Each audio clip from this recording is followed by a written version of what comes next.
O universo é um sonho. Alexander Marshall. Capítulo 3/9. Como o impossível nunca aconteceu na realidade. Embora a história deste universo possa ser resumida a uma pequena história como a do filho pródigo, ou até mesmo a uma equação matemática, dica, resolva isso. 1 menos 1, daí, entre parênteses, 1 menos 1 sobre x igual a 1. Para realmente entendermos a história deste sonho, precisamos olhar para ele em detalhes, passo a passo. Assim, vamos fazer isso. Antes do início, havia e ainda há a unicidade de Deus que vamos chamar de mentalidade única. Conceitos como inícios e fins são impossíveis na unicidade. Então, naturalmente, a maioria das pessoas se sente inclinada a perguntar como o impossível aconteceu. Bem, a resposta curta é que não aconteceu. Assim, pare de fazer perguntas que dizem que aconteceu. Se o amor celestial da unicidade era tão completamente satisfatório, por que escolhemos sonhar que partimos? Se Deus é perfeito e unificado, como um pensamento imperfeito poderia ter surgido dentro de uma mente assim? Mesmo se despertarmos, como saberemos que não vamos adormecer outra vez? Sonhos não são reais, assim não acontecem na realidade, apesar das ilusões dos que estão perdidos em sonhos. Deus não sabe nada sobre este sonho, porque, felizmente, ele não é insano. Na realidade de Deus, este sonho terminou tão logo começou. Mas este sonho contém algo que a realidade não contém, o que faz com que ele, para nós, pareça continuar. Esse algo é o tempo. O tempo é uma ideia de separação nascida da aparente divisão da eternidade. Princípios e fins surgiram do conceito de tempo. O tempo está entrelaçado com o espaço para formar o que Einstein chamou de espaço-tempo, e qualquer físico que vale o que ganha e que tenha olhado de perto para este universo pode atestar a variabilidade do espaço-tempo. O tempo cessa na velocidade da luz. Conforme um objeto se aproxima da velocidade da luz, ele se aproxima da massa infinita. Uma pessoa em uma nave espacial, viajando perto da velocidade da luz no horizonte de eventos de um imenso buraco negro, poderia viajar centenas, milhares e até milhões de anos para o futuro, relativo ao tempo na Terra em poucos minutos. Espaço-tempo é uma ideia de separação, é naturalmente irreal. Na realidade, não existe espaço-tempo entre você e Deus, nem entre você e eu. Eu sou você e você sou eu. E nós, na realidade, somos um com Deus. Você não pode fazer isso na unicidade, ou seja, se separar, né? Nós somos essencialmente o Filho de Deus, também conhecido como Cristo, o que torna Deus nosso autor, nossa fonte. Nós somos uma extensão infinitamente criativa de Deus. Não existe demarcação entre onde nós começamos e Deus termina. Somos uma única mente.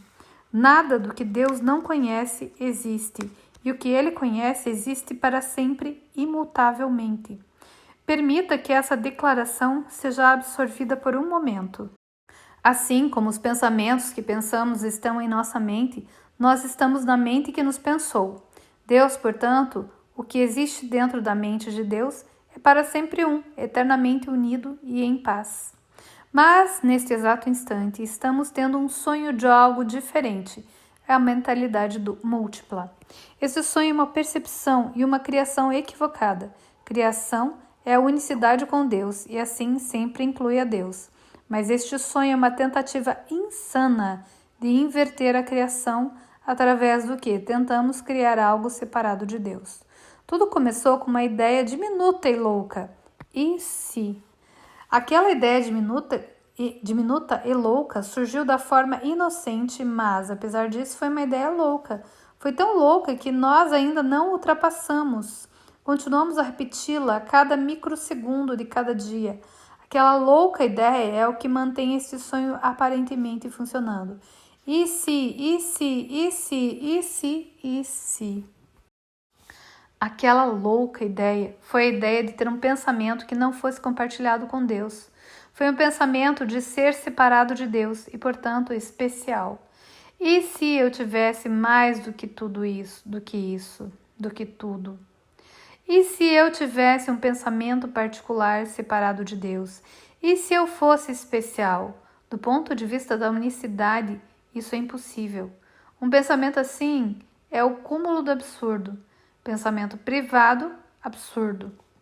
Ele é essencialmente a maior piada já contada. É a piada da qual derivou todo o humor nesse universo de sonhos. O código do humor. O segredo para fazer as pessoas rirem. Sim, mas não igual engraçado. Não, mas não igual sério. Sim, mas sim igual sério. Para fazer as pessoas rirem, tudo o que você tem que fazer é levá-las a dizer sim e não em suas mentes de forma simultânea. Um sim e um não simultâneos causam uma tensão interna que é liberada através do riso. Entretanto, embora aquele pensamento tenha sido uma piada, ele fez surgir a dualidade e, portanto, a consciência.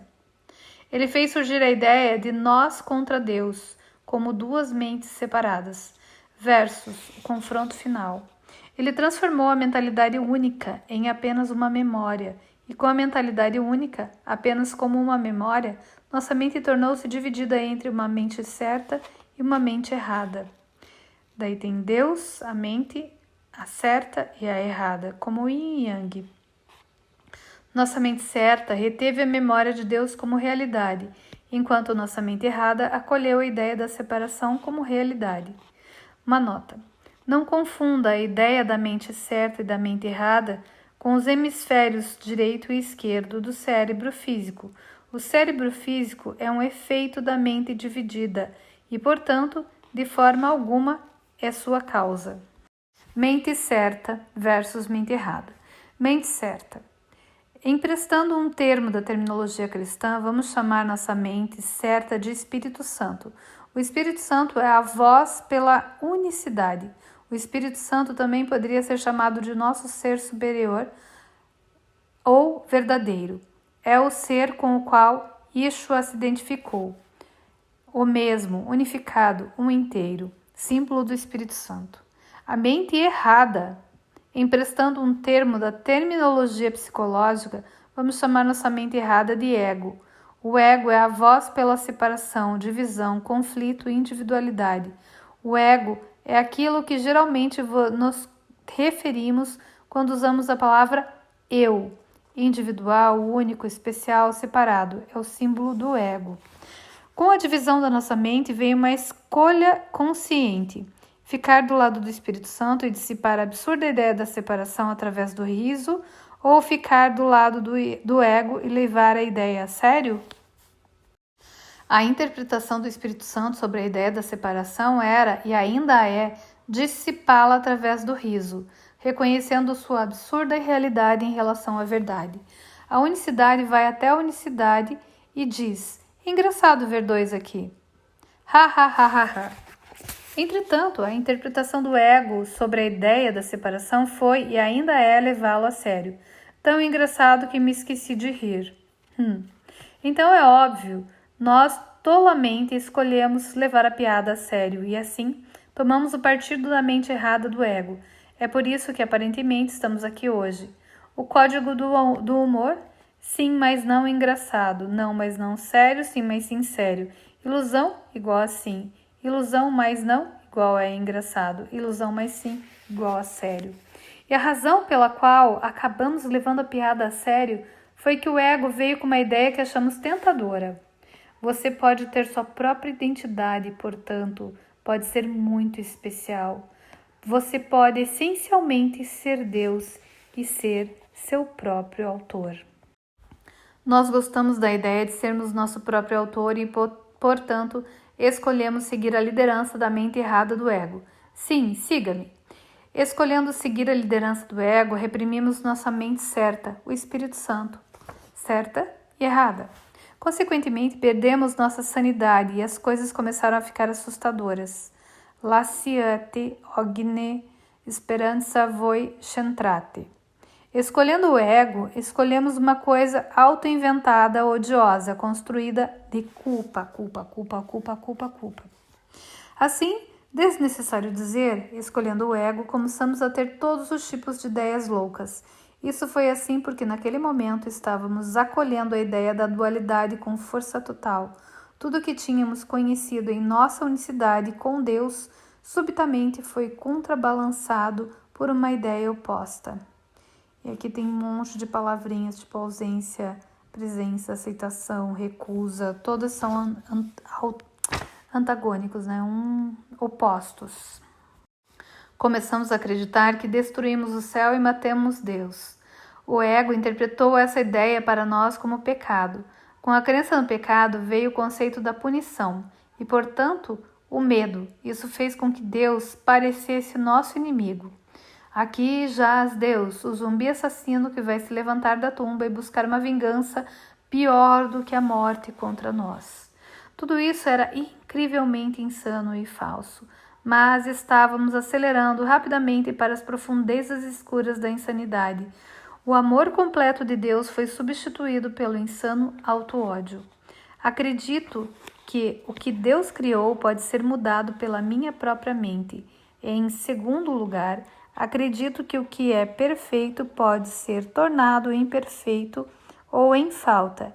Em terceiro lugar, acredito que posso distorcer as criações de Deus, incluindo a mim mesmo. Em quarto lugar, acredito que posso criar a mim mesmo e que a direção das minhas criações está a meu cargo.